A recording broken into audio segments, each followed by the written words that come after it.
Assalamualaikum warahmatullahi wabarakatuh.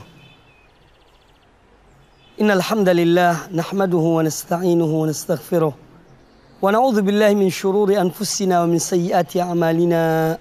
May yahdihillahu fala mudilla lahu wa man yudlil fala hadiyalah. Wa asyhadu an la ilaha illallah wahdahu la syarikalah wa asyhadu anna Muhammadan abduhu wa rasuluh.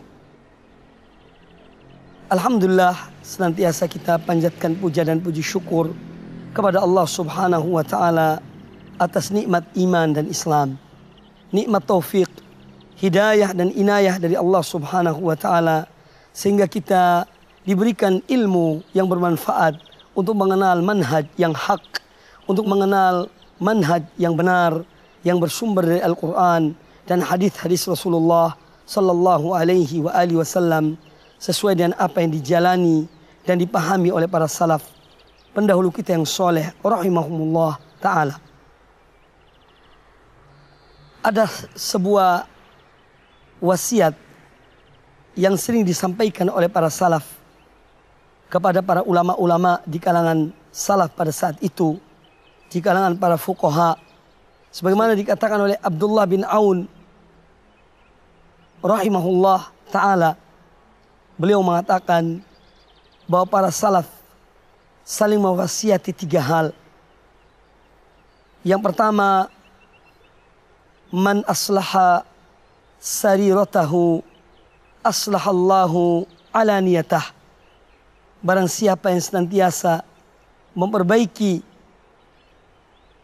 hal-hal yang tersembunyi pada dirinya, niscaya Allah akan memperbaiki apa yang tampak pada dirinya. Wa man aslaha ma bainahu wa bainallah aslahallahu ma bainahu wa bainan nas. Dan barang siapa yang senantiasa memperbaiki hubungannya dengan Allah, niscaya Allah akan memperbaiki hubungannya dengan manusia. Wa man amila lil akhirati kafahullahu dunya. Dan barang siapa yang beramal untuk akhirat, niscaya Allah akan mencukupi dunianya. Kaum muslimin rahimakumullah, di dalam wasiat ini sungguh berarti. Wasiat yang pertama, barang siapa yang senantiasa memperbaiki hal-hal yang tersembunyi dalam dirinya, niscaya Allah akan memperbaiki apa yang tampak pada dirinya.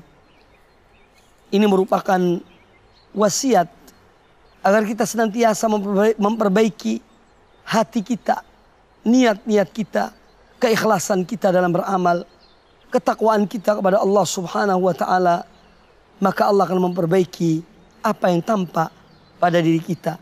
Allah akan memperbaiki perbuatan-perbuatan kita.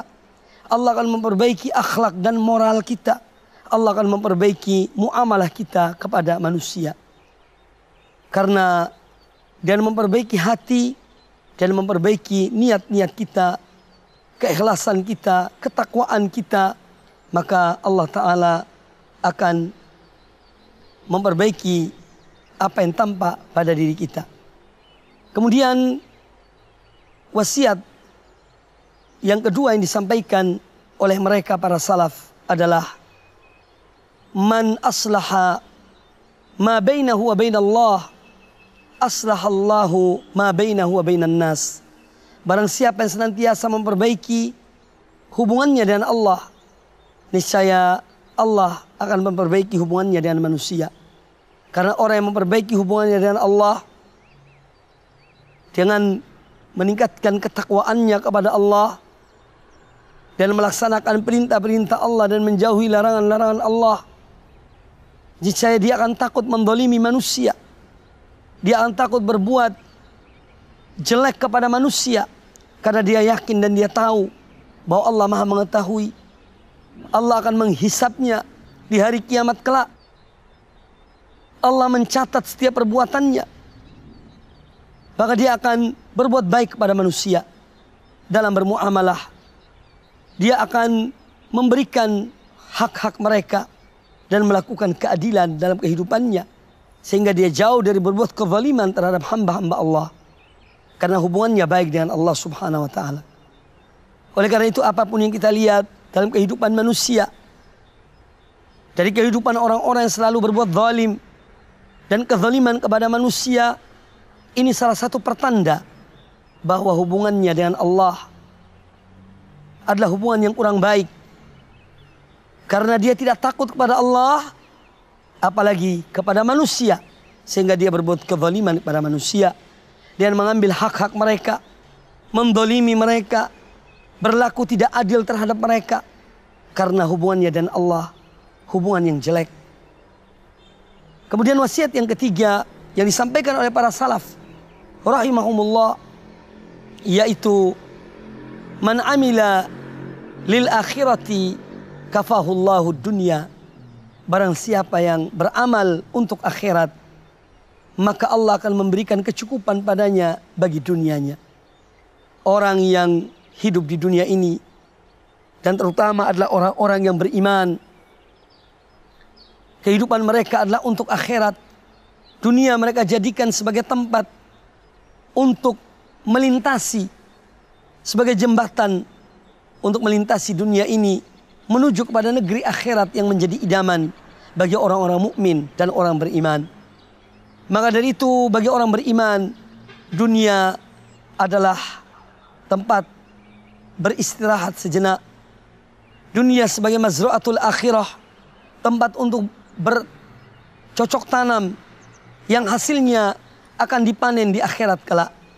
Nah, orang yang demikian keadaannya, yang meyakini akan kehidupan akhirat yang kekal, yang mengharapkan rahmat dan kasih sayang Allah, mengharapkan cinta dan keridhaan Allah di akhirat kelak, maka mereka akan beramal untuk akhirat.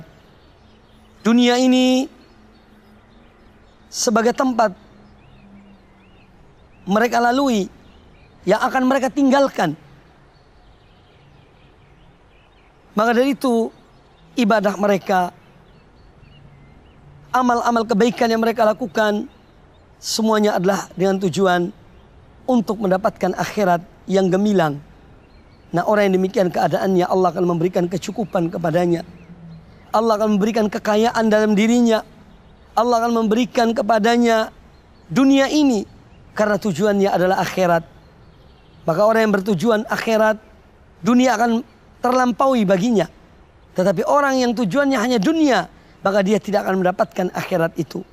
Semoga Allah Ta'ala menjadikan kita di antara hamba-hambanya yang senantiasa menjadikan akhirat sebagai tujuan kita, akhirat sebagai idaman kita untuk mendapatkan cinta Allah, mendapatkan ridho Allah, dan mendapatkan apa-apa yang dijanjikan oleh Allah Subhanahu wa Ta'ala.